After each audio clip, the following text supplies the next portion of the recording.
welcome back to another episode of 1v1 with Ted. And on this episode, I'm just going to get straight to it. I'm going to review the two possibly most important games of the season so far. And I don't think they play again, so these are like the two most important, probably for the rest of the year. The Cleveland Cavaliers versus OKC Thunder have played, and they've played pretty close to one another, which I think the NBA fumbled with that.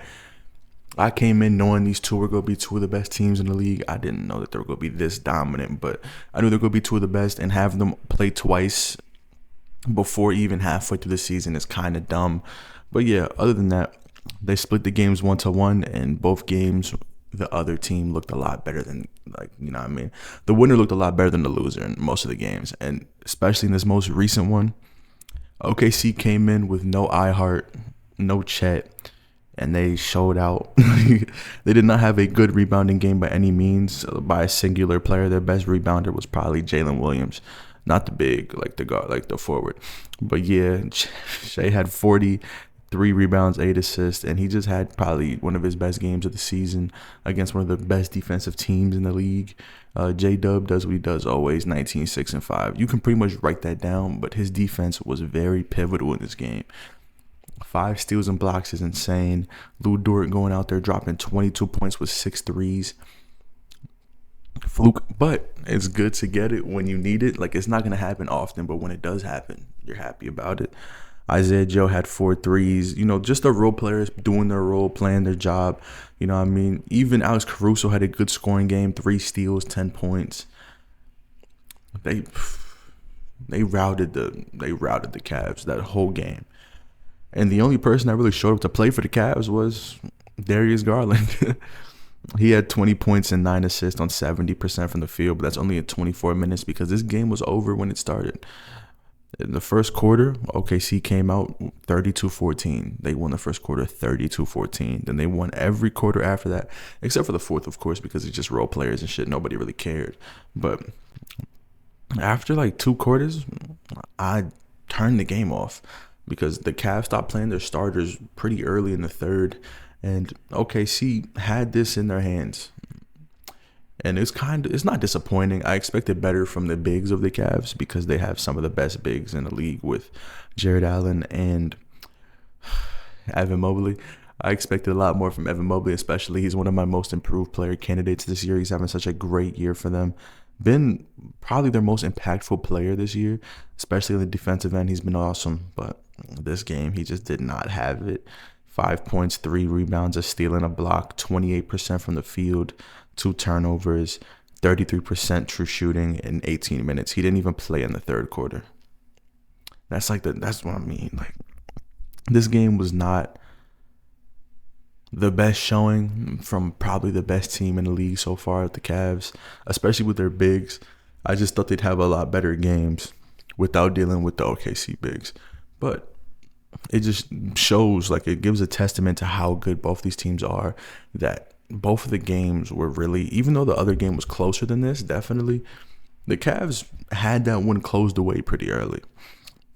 In my opinion, at least. Like, I thought they really just won that game quite clearly. But let's talk about the first game real quick. In the first game, Shai had 31, 5, and 4, 5 stocks.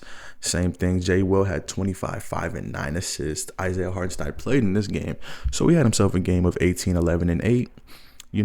Just a great game for everybody all around. But that's the difference with the Cavs. The difference between the Cavs' entire game plan coming into this one was simply the fact that the bigs came to play.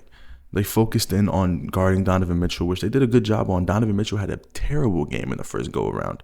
He had 11.6 boards, 4 assists on 18% from the field. But then you go to Darius Garland, who had 18 and 7, just probably one of the most steady guards in the league. I think he should be an all-star. Will he be? That's a different conversation. Jared Allen had 25, 11, and 6 with 3 steals. Like, they have the best big man core in the league. Evan Mobley had himself 21, 10, and 7. Both of them shot over 60% from the field. Just had an amazing game overall for both of them. I really wish that they were able to replicate this one. Not even just fully, just more so just have an impact like they did in this game. Because when I watched this game, I knew that the Cavs are going to win once I saw the way that the bigs were playing. They genuinely dominated the third quarter, especially the way that they were able to just control the court. Like Isaiah Hartenstein had himself 11 boards, but it kind of felt like he was a non-factor out there, especially against those two. But the biggest thing for me is that role players have made these games. In the first go-around, the Cavs, when they played them, they had players like Max Strus drop 17. Ty Jerome had 15, Dean Wade 11. Like, they had their like backups really showing up and playing well. And then in this game, OKC didn't have that at all. Isaiah Joe shot 33%, Lou Dort 33%. What's it called? What's his name? Is it Kenrich? I be forgetting it sometimes. Kenrich Williams didn't really have much going for him. He had 4 points, 50%. In comparison to the game they had yesterday, this is a very bad showing by their bench and their auxiliary players, their auxiliary players, the people around them. Shai, of course, always is going to give you at least 30. J-Dub had a great game, but these have all been contested by the role players. Let's go back to the Cavs in this game from yesterday. Their best role player, I say, would be Sam Merrill. He had 9 points, probably all threes, yeah. But other than that, Karis LeVert, 9 points. Jalen Thompson, 5. Dean Wade, 6. Isaac Okoro, 7. Niang, 5. Max Strus, 3. Like, there's a lot of stuff that happened in the first game that didn't happen in this game. But the main thing that I really paid attention to was that role players. The role players did not come to play for them this game. But OKC, they had everybody come to play. They had 1, 2, 3, 4, 5, 6. They had 6 players out of their whole rotation drop more than 10 points, which is insane when you think about their role players. Like, you don't really expect Alex Caruso to score more than 10 points because that's not his role. But he did that. Isaiah Joe shooting threes strictly. Every shot he shoots is a 3. He had more than 10. That means he had 4 threes. Great game for him. Even Brendan Carlson, I don't even know who that is for real because he doesn't get PT, but he had over 10 points. He probably played like every fourth quarter minute. No, he had 6 in the first though. Yeah, the first quarter they just ran through them with everybody. The only person that really had a bad game as a role player, I'd say, would be Jalen Williams, the big man, like Duke Dennis. It's like the only one for real.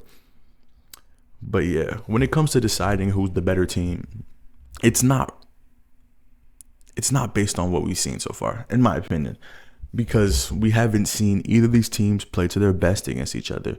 And we also haven't seen both of these teams really have a close one or like have a battle. And when they've had something sort of that was like kind of a close one, the Cavs took it away because their dominance on the inside and the way that they can slow down the game. But when it comes to who has the best player, it's OKC. No hate to Donovan Mitchell, but they have a better player. When it comes to who has the better backcourt, I give that to the Cavs. And they have the better front court as well, right now speaking, especially with the games that they played so far. I don't know how I feel about the fit of Chet and Isaiah Hartenstein next to each other. That's a different conversation, but I genuinely don't know if Chet can reach his peak next to somebody like iHeart, because what I've seen from Chet, I think he's his best as a 5. You might bring up his skinniness or how slim he is. That's not really a problem to me. With the way that the league is going, you don't want to stunt the growth of Chet Holmgren, and I feel like having him next to iHeart, especially during his young years, might stunt it a bit, but that's a different conversation. I don't like them as a backcourt duo, though. Even though Chet can't space the floor, I think he's best in the inside. When it comes to the bench, I think OKC has it, but it's not really by a wide margin. Coaching-wise, they both are very well coached by 2 great coaches. Kenny Atkinson has really rewritten the whole narrative about himself this year.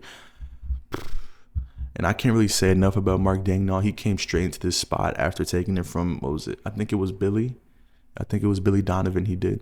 And ever since he's had this spot, he's really shined and grown into a coach that you want to play for. And the chemistry off the court when it comes to this team has been the best, and the coach obviously has something to do with it. One thing I will say though, I understand Lou Dort had a great game and he probably was the X factor for this game. I don't really like him on the team. Like, I understand he plays his role, but I'd rather have Alex Caruso playing that role. They both play too similarly, and Alex Caruso, I believe he's on a more team-friendly contract. They're both on team-friendly contracts, I believe. But regardless of any of that, I think Lou Dort lowers the ceiling of this team. It's sort of like what happened with Josh Giddey. Like, in the playoffs, teams are going to target Dort. And I'm not saying defensively. I'm saying offensively. They're going to play zones. They're going to play 4-1s. And they're going to leave him open for shots. He's going to hit some games. But there's going to be a lot of games that OKC can lose because Lou Dort is not hitting, not finishing. And then on the other side, he might get a little frustrated. I'm not saying he's not a great defender. He's an amazing defender. But he will get frustrated, get more physical, and get some calls that could throw the game for them. I can really, really see that. There's been some improvements I've seen from Dort as well in the shooting end, but he's just so streaky, so like on and off all the time. Like I just said, he had 7 points in the first game. In this game, he had 22. Like, it's just, if I have a starting small forward on a championship team, I want it to be someone I can rely on to at least be consistently there. And there's some games where I watch the OKC Thunder and he's not there. Like, he's just simply not a factor offensively. That's the same thing I said about Josh Giddey for them last year. He wasn't a factor offensively for them for a very, very big portion of last year. I see a very similar thing with Dort. And I guess you could say the Cavs have that with Isaac Okoro. And yeah, I kind of do agree. You can't target him. But they played the game a lot differently. There's a lot of different factors that go into stuff. And when it comes to things, by the way, I'm going to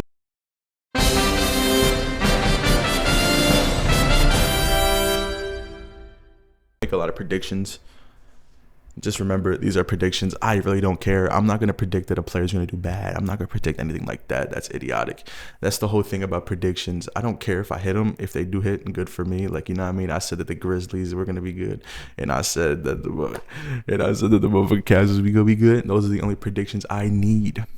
Those are the only ones I need, bro. But yeah, as I was saying, when it comes to predictions, I'm not here to be like estimating how a team is going to do something wrong, if that makes sense. Like, for example, going into this game, I had the Cavs winning simply off the fact that they didn't have to deal with any of OKC's big men because they're both injured. That's a natural thing to think. I'm not going to go into the game and predict that the Cavs are going to win. I mean, the Cavs are going to lose because their bigs aren't going to show up against no other big men before the game happens. I'm not a fucking genie. I don't know what's going to happen. I can't see the future. And that's the whole thing I'm saying. Predictions shouldn't be taken as law, especially from a lot of people. But I'm going on a little tangent. Let's get back to it. Shai Gilgeous-Alexander is my MVP pretty easily at this point, to be honest. I love Giannis. He's having a great year. Oh, you know what I mean? Jokic is having a great year, playing his ass off. I need Luka to get healthy. It sucks that he's not healthy. He's not even eligible to be an All-NBA player. He can't win an MVP, but the team is kind of still staying afloat without him, which is something you want to see from Denver. Not Denver, my fault. Dallas. It's been a while since I've been in front of a camera, y'all, as I could tell. But yeah, it's like they're still staying afloat. Kyrie's been looking pretty good as the number one, other than like the last game they played against Denver. He had like 11 points, played like dog shit. But other than that, he played pretty well other than that. Clay has shown some signs of being able to be a better number 3 than he has been so far. I believe he's averaging like 13 points a game. I think they want more from him on that end, and probably a little bit more defensively as well. They've been a little stagnant defensively recently. I feel like PJ Washington has taken a step back shooting-wise this year, but they're staying afloat. They're still a very good team, and they're still dangerous. And once they get Luka back at 100%, which he hasn't been since like April of last year, they're going to be a dangerous team once again. I don't feel similar about the Clippers. I'm not going to lie. They have James Harden, and I know I'm a James Harden fan. I mess with Harden, but fuck. Playoff Harden, especially at this level of his career, there is just no way his inefficient play offensively is going to translate to wins or like series wins or anything like that. Kawhi is trying to get back into, the groove of things. He's recently been playing a lot less minutes, scoring a lot less, shooting a lot less efficiently than you expect from Kawhi Leonard. But of course, he's been out for a while now, so I don't really expect him to be like a demon. Norman Powell might be like an X factor, but I just don't think that their game translates well to the playoffs. Shout out to Zubac though. Let me see, what else can I talk about? The Warriors suck. Yeah, we suck. We won yesterday though, or like 2 days ago, because Curry hit a game-winning 3, and then We got the rebound and some shit. We did something. We did something. We won. Um, I'm really disappointed with the Timberwolves. I thought they'd be a lot better. Ant is having a great year, but he has not shown to be able to lead a team to like a top seed or like winning. Like they're not terrible, but I'm talking about like substantial winning, regardless of the situation. Like I feel like if you put a lot of the top guards in that position, they would be able to have a better record than the Timberwolves do right now. I'm not saying that Julius Randle is exempt from anything, though. He's playing like ass, terribly, horribly, horrendous, especially to the degree that we expect him to play from. Especially last year, he averaged like 24 and 9. Currently, he's averaging like 17, which is nasty. And also, coming into the trade, after they traded Cat for Julius Randle, one of my biggest things was Cat, his fit is like a million times better than whatever Julius Randle can manufacture over there. And we're seeing why fit is such an amazing and pivotal thing when it comes to basketball. Because, bro, their offense looks horrible 9 times out of 10. The only reason why we were in a close game with them was because Dante DiVincenzo came through. He had like 5 threes that game, 10 assists. He was cooking us. Everything else, though, still bad. Rudy Gobert has declined heavily on the offensive end, which I didn't think was possible because he's probably one of the worst offensive players I've ever seen, but he's getting worse. And they should have probably traded him over Cat, but that's neither here nor there. And yeah, man, I don't like anything that's going on with the Timberwolves right now except for like Rob Dillingham and, of course, Ant. I mess with Ant. And DiVincenzo's getting back on the right path, which is good for him. But I don't have anything else to say for this episode. I know y'all probably missed the pod. We're going to bring it back. Don't worry. I'm just getting used to this new shit. As y'all can tell, I moved. So, like, I'm still trying to get this new setup on right now. I'm on a chair, and the thing that's holding up my computer is my suitcase. So just give me some time. I know. We're going to have a pod coming within the week. That is a promise. Believe me. I promise you we will have a pod within the week. So stay tuned. We love y'all. Make sure to like, subscribe, share it with your friends, share it with your family, share it with your mama, share it with your daddy, share it with everybody you know. I love y'all and peace.